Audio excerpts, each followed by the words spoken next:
px को मैंने ऐसा लिखा ax² plus bx plus c। तो ये किस तरह का पॉलिनोमियल है? क्वाड्रेटिक। क्वाड्रेटिक। तो इसके क्वाड्रेटिक पॉलिनोमियल। मैक्सिमम कितने जीरोस या 2 रूट्स हो सकते हैं? 0। 2 zeros। चलो उनका नाम मैंने दे दिया अल्फा कॉमा बीटा, है ना, जीरोस।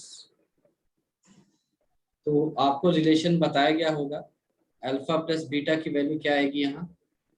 -b/a। माइनस ठीक है, और अल्फा इंटू बीटा की वैल्यू c/a। c/a। चलो ठीक है, इसको यहाँ लिख लिया।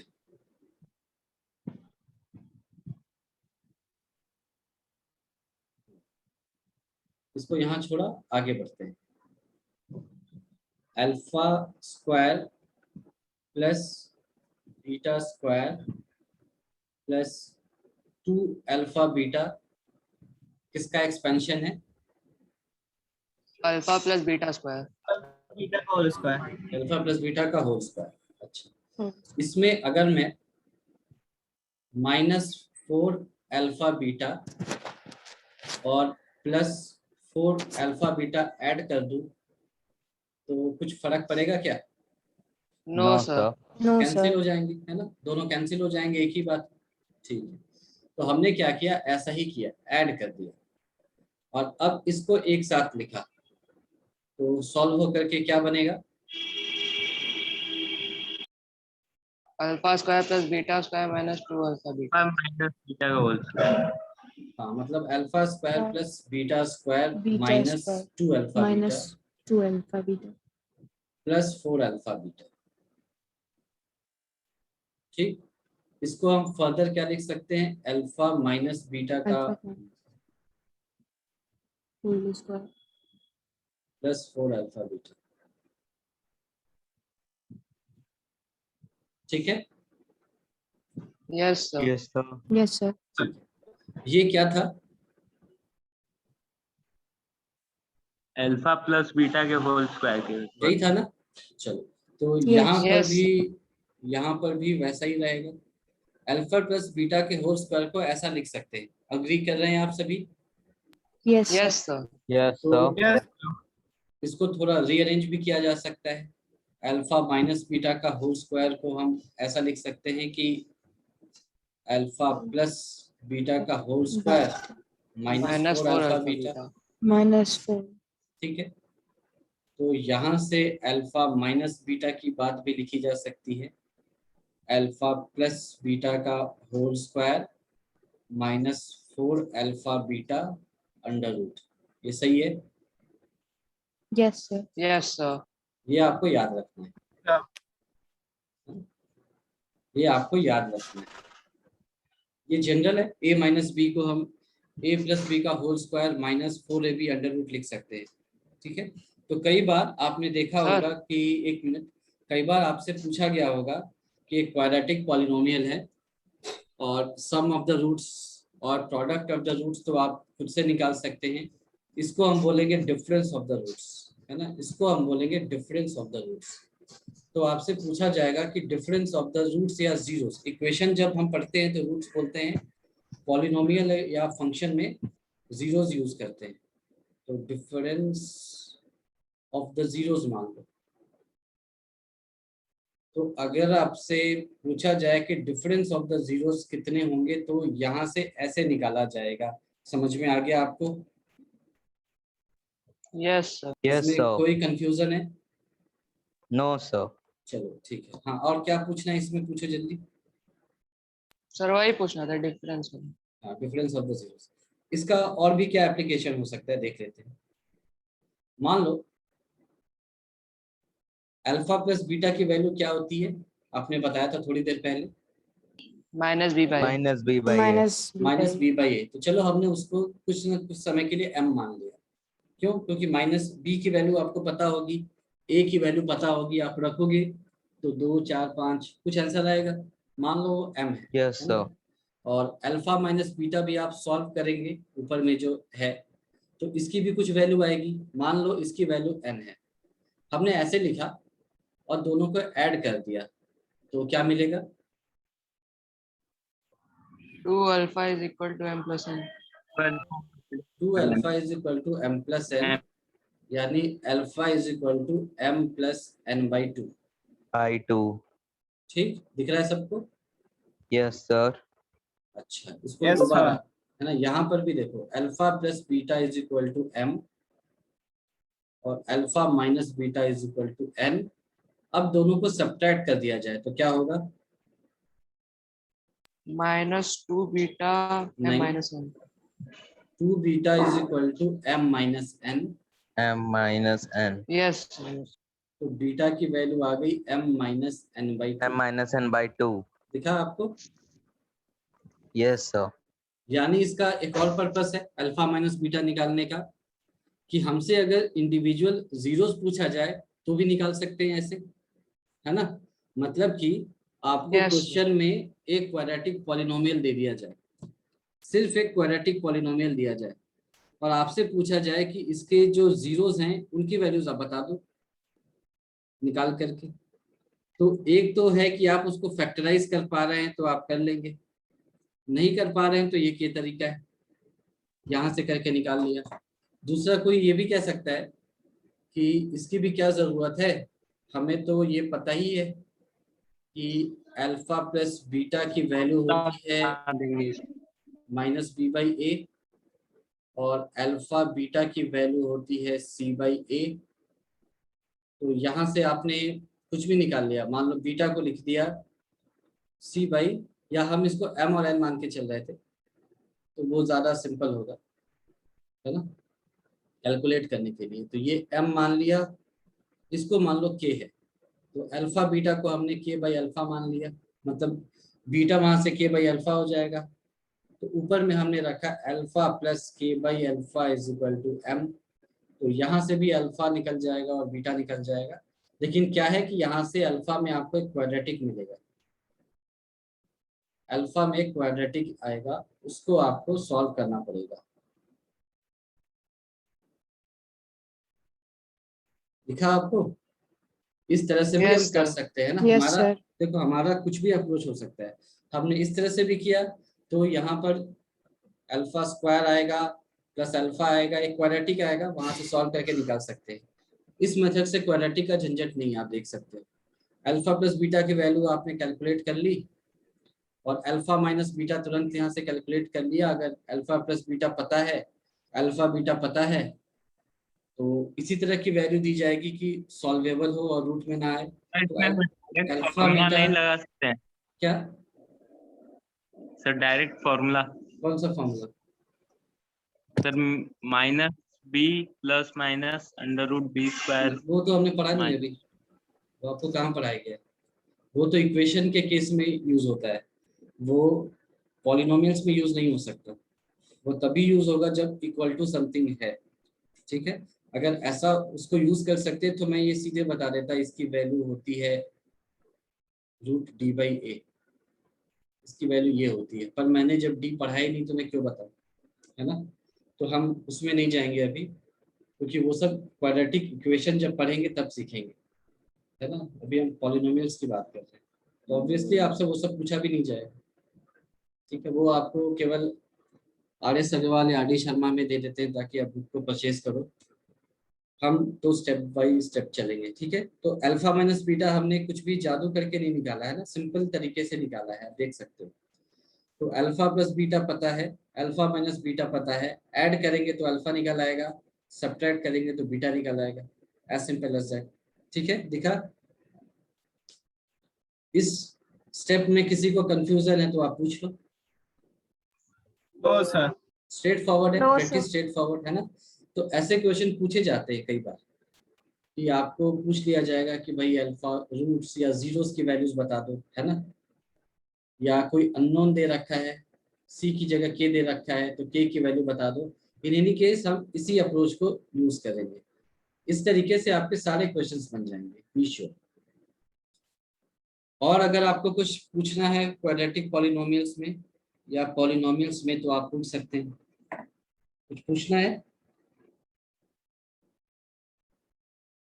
किसी को डाउट है यहाँ? नहीं है तो फिर हम आगे बढ़ेंगे। Yes, sir.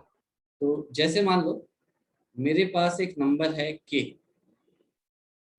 इसको मैंने 5 से डिवाइड किया, तो रिमाइंडर्स क्या क्या आ सकते हैं? 0 1 2 3 4 0 1 2 3 4 रिमाइंडर्स आ सकते हैं 0, 1, 2, 3, 4। ठीक है, रिमाइंडर्स कितने आते हैं? जितनी डिनोमिनेटर की संख्या है। अगर वो 5 है तो 5 रिमाइंडर आएंगे, काउंट करके देख सकते हैं। 0 और 4, 5 हो गए, है ना। और 0 का मतलब क्या है? 5 इसी में इंक्लूडेड है, क्योंकि अगर नंबर 5 से डिविजिबल होता तो रिमाइंडर 0 आता। तो 5 बेसिकली इसी 0 में कैमोफ्लेज रूप में है ना, ऑलरेडी एग्जिस्ट कर रहा है, भले ही हम देखे या नहीं देख पाए उसको। तो किसी भी नंबर को अगर हम 5 से डिवाइड कर रहे हैं तो उसको हम क्या लिख सकते हैं? 5m या 5m प्लस 1 या 5m प्लस 2, 5m प्लस 3 या 5m प्लस 4। इसी तरह से आएगा। क्यों? m यहाँ पर क्या हो जाएगा? क्वोशिएंट, और 1 2 3 4 रिमाइंडर हो जाएंगे। 5 डिवाइजर है, तो नंबर क्या होता है? Quotient into divisor plus remainder. तो यही फॉर्म ले सकता है वो। समझ में आ गया सभी को? Yes sir. है ना। इसको एक नाम दे दिया गया है यूक्लिड डिवीजन लेमा, पर ये जनरल है, आपको पता है कि जो भी आपका नंबर होता है, जो डिविडेंड होता है, that is equal to divisor into quotient plus remainder. तो यहाँ पर हम वही कर रहे हैं।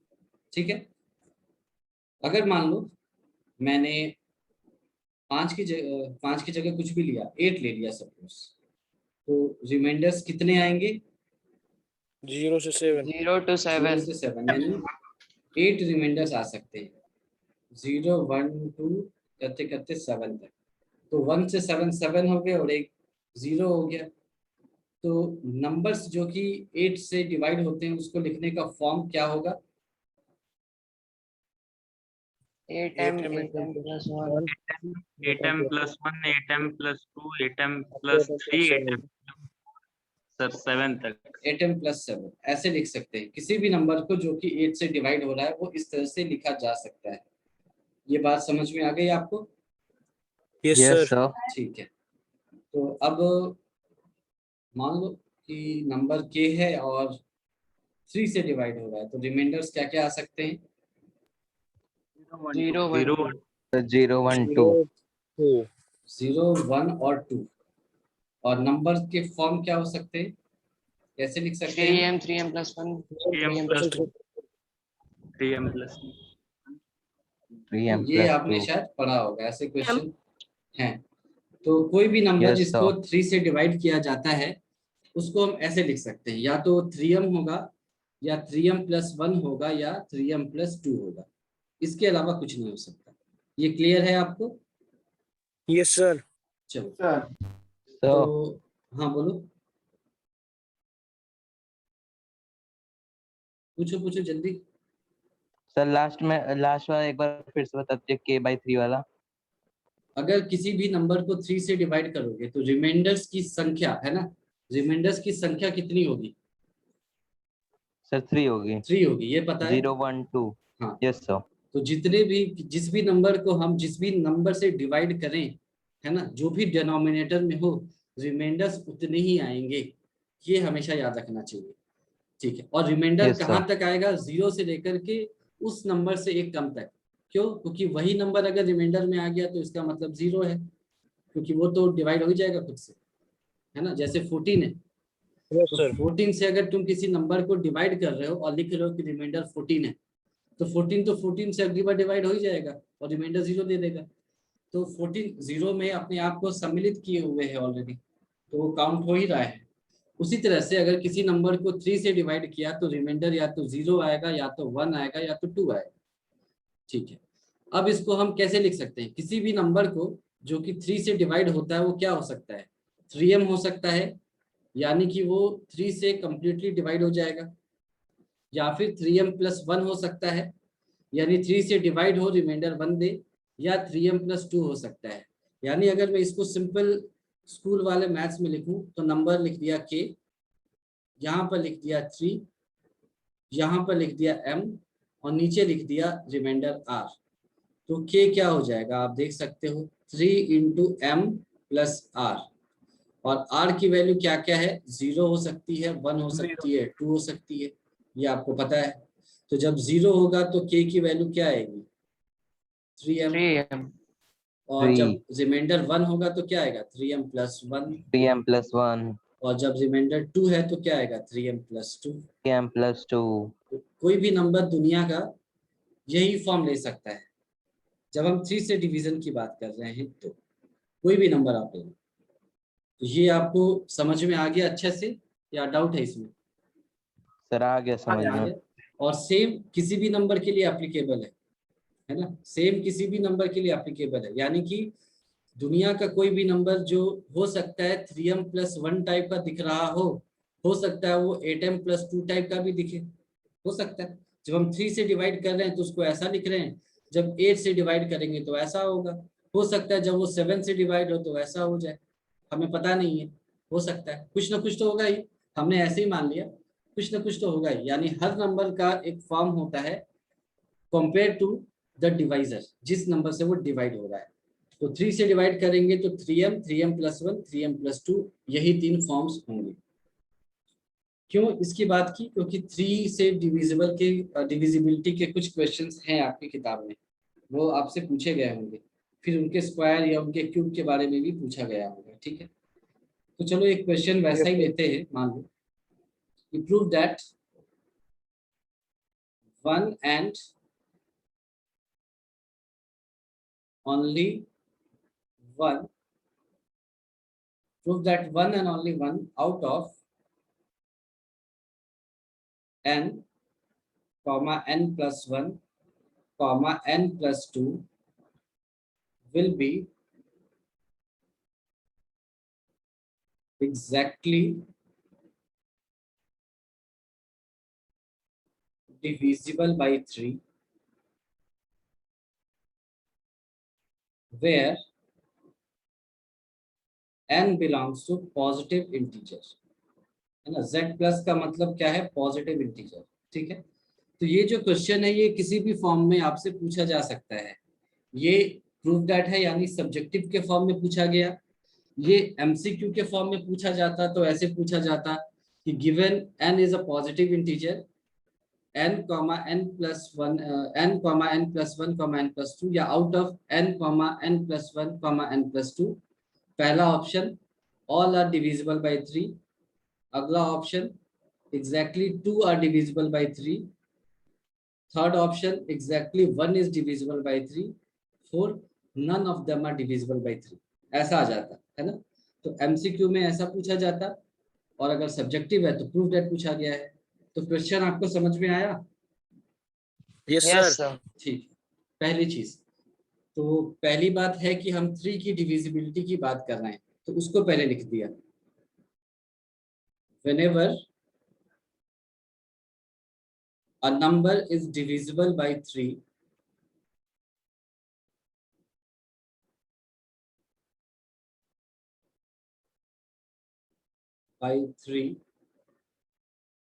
the remainder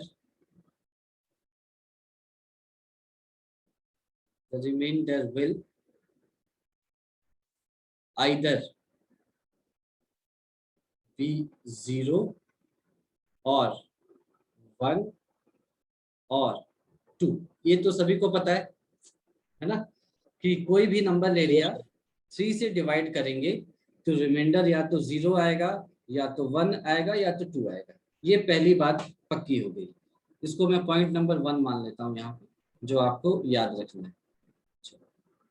अगला पॉइंट क्या है कि आपको क्या नंबर्स दे रखे हैं, n comma n plus 1 comma n plus 2, जहां पर n जो है वो एक पॉजिटिव इंटीजर है। तो आपको ये दिखाई दे रहा है कि n comma n plus 1 comma n plus 2 3 consecutive positive integers होंगे। ये बात समझ में आ रही है? yes sir, है ना, वो कोई भी होंगे पर लगातार है।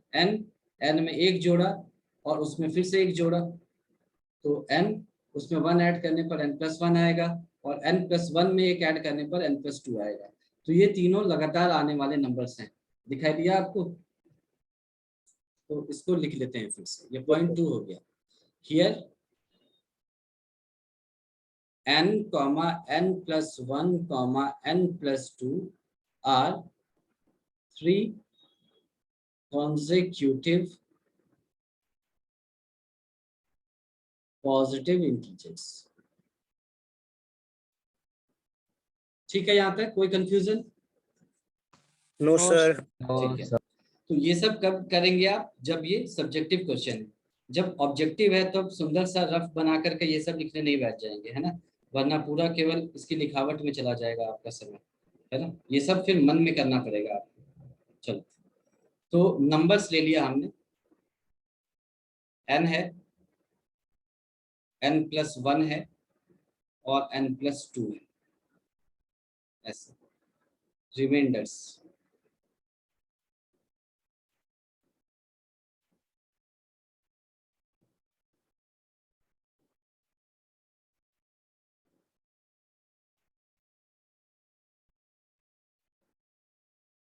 रिमाइंडर्स क्यों लिख रहा हूँ, क्या लिख रहा हूँ, अभी समझ में आ जाएगा। Case 1, case 2, case 3।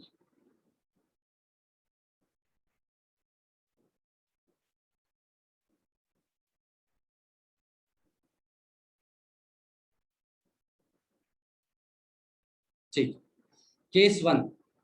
केस 1 क्या है कि जब n जो है, जो नंबर n है, that is exactly divisible by 3, तो रिमाइंडर क्या आएगा n के लिए?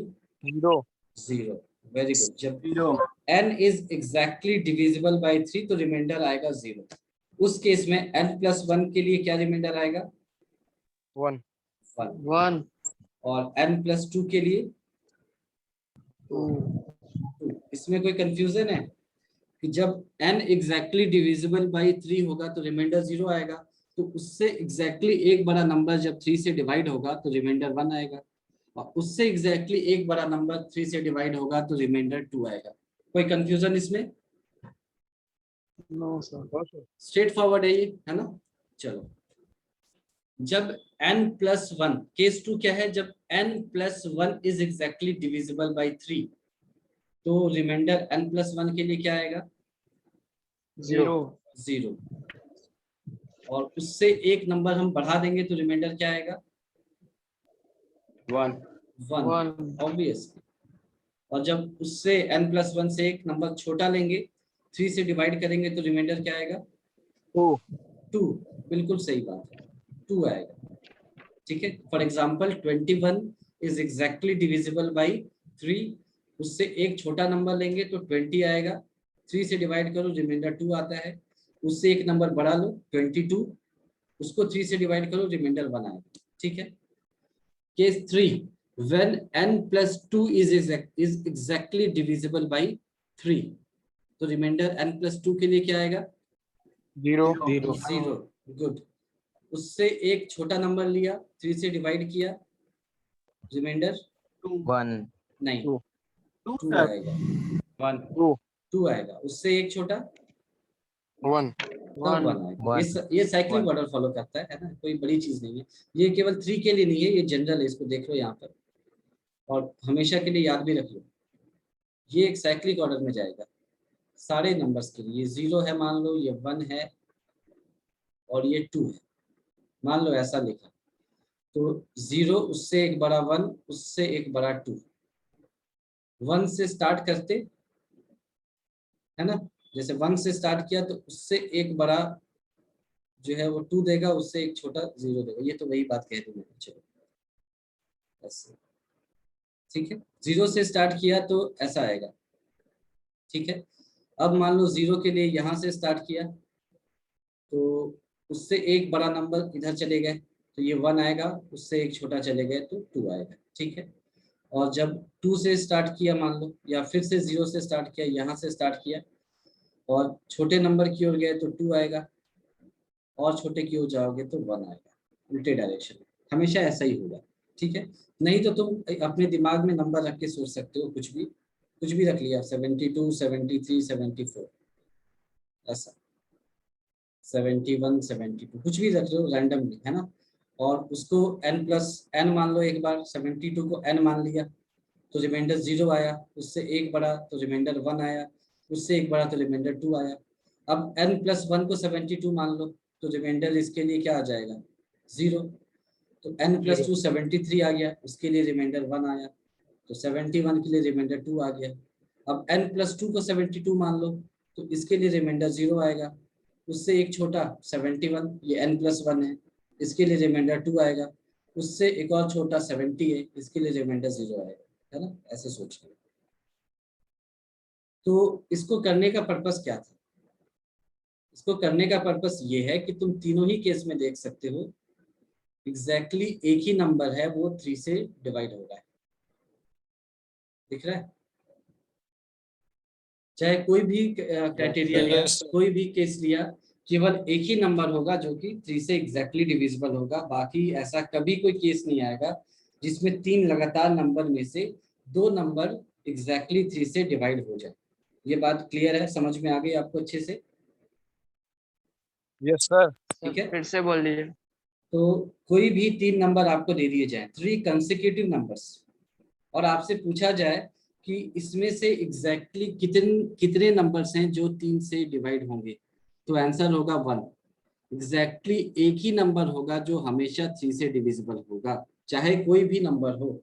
यानी आपने कोई भी नंबर उठा लिया, 24, 25, 26, या आपने 60, 61, 62 लिया, या आपने 65, 66, 67 लिया, या आपने 104, 105, 106 लिया।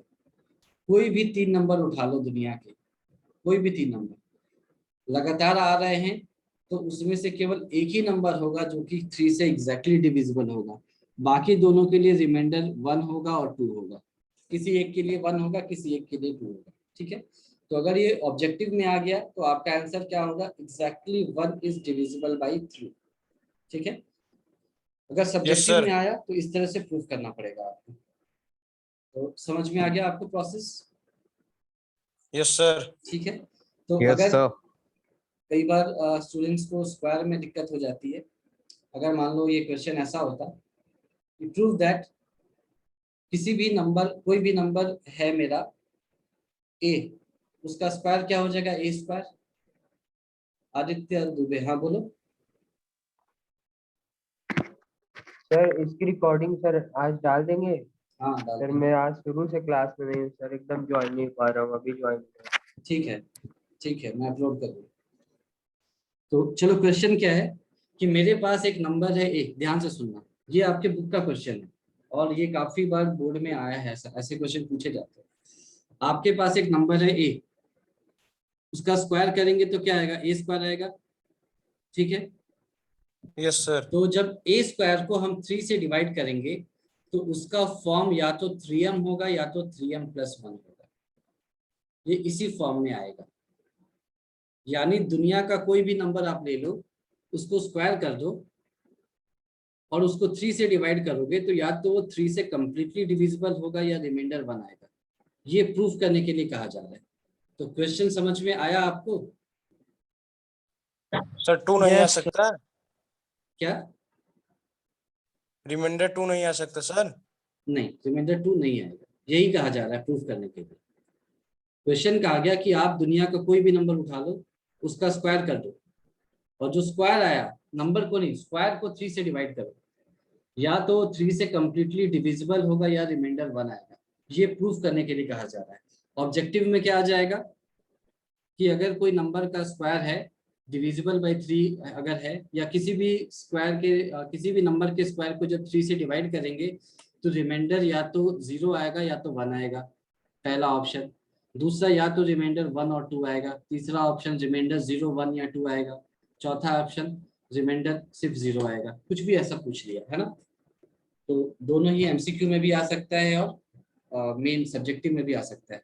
तो क्वेश्चन आपको समझ में आ गया अच्छे से? Yes sir. चलो, तो सबसे पहले हमारे से पूछा गया a स्क्वायर, तो पहले तो हमें a पता होना चाहिए, तभी तो a स्क्वायर निकालेंगे। तो यस सर। हमें ए के बारे में पता है, ए जो होगा वो या तो 3m टाइप का होगा, या तो 3m+1 टाइप का होगा, या तो 3m+2 टाइप का होगा। ये हमें पता है ना। ए अगर कोई नंबर है उसको 3 से डिवाइड करेंगे तो या तो रिमाइंडर 0 आएगा, या 1 आएगा, या 2 आएगा। ये तो सभी को पता है ना। Yes sir. Yes sir. ठीक है, तो अब हम इस क्वेश्चन को मैथमेटिकली प्रोसीड करने से पहले एग्जाम्पल के रूप में देख लेते हैं, ताकि हमारे को थोड़ा आइडिया लग जाए। तो एक नंबर जो कि 3 से डिवाइड होता है, एग्जैक्टली बताओ इसका एग्जाम्पल क्या हो जाएगा। 18 हाँ 6 मान लो, ठीक है, 18 कुछ भी मान लो, बहुत बड़ा नंबर मानने की जरूरत नहीं है क्योंकि कैलकुलेशन में टाइम वेस्ट होगा। 6 एक नंबर है जो एग्जैक्टली 3 से डिविजिबल है। अच्छा, कोई एक नंबर बताओ जो कि 6 से जब डिवाइड 3 से डिवाइड होगा तो रिमाइंडर 1 देगा। 7। 7 7 अच्छा, यस और सर। फिर ये 8 हो जाएगा। अच्छे नंबर्स बोले। Yes sir. सर। अच्छा, 6 का स्क्वायर 36 36, वेरी गुड। 7 का स्क्वायर 49 49 और 8 का स्क्वायर। 64 अच्छा, ये भी जानते हो क्या, 8 का स्क्वायर 64? मुझे तो पता Yes, था कि sir. केवल Yes, sir. 7 तक का स्क्वायर सबको पता है। चलो, अब इसको डिवाइड कर दो 3 से, तो रिमाइंडर क्या बचेगा 36 के केस में? 1 12 30 हाँ 36 को 1 12 2 12 सर 0 हाँ, जो लोग नींद में हैं अपने कंप्लीटली आंखें खोल डिविजिबल के, है सर। जो 36 को 3 से डिवाइड करेंगे, कल तक रिमाइंडर 0 बचता था। पता नहीं रात को क्या हुआ, तुम लोग 12 बोल रहे हो। 0 ही था ना कल तक, तो आज क्या है? सर 0 ही है। आज सर भी 0 क्वेश्चन है। पूछा है ना। मैंने रिमाइंडर पूछा था, वही कह रहा हूँ ना, तुम सो चुके हो। जब रिमाइंडर 0 होगा, समझ में आ रही है बात? Yes sir. ठीक है। Yes sir. अच्छा, 49 जो है उसको 3 से डिवाइड करेंगे तो रिमाइंडर सर 1 बचेगा। 1। 1 देगा। Very good. देखो अभी तक बात वही है, 3m था, 3 से डिविजिबल था, रिमाइंडर 0 आता है। यहाँ पर भी वही है, ये 3m+1 है, रिमाइंडर 1 आ रहा था। यहाँ पर भी उसी कंडीशन को फॉलो किया गया है अभी तक। यहाँ पर बता दो, 64 को 3 से डिवाइड करेंगे तो रिमाइंडर 1। सर 1 तो यहाँ सर, पर 1 आएगा। बगावत हुई है, दिखा, यहाँ पर बगावत हो रही है। ये Yes, 8 sir. जो है वो जो 3 से डिवाइड करने पर रिमाइंडर 2 दे रहा था, लेकिन उसका स्क्वायर एक ही रिमाइंडर देता है। ये बात समझ में आ गई? Yes Yes,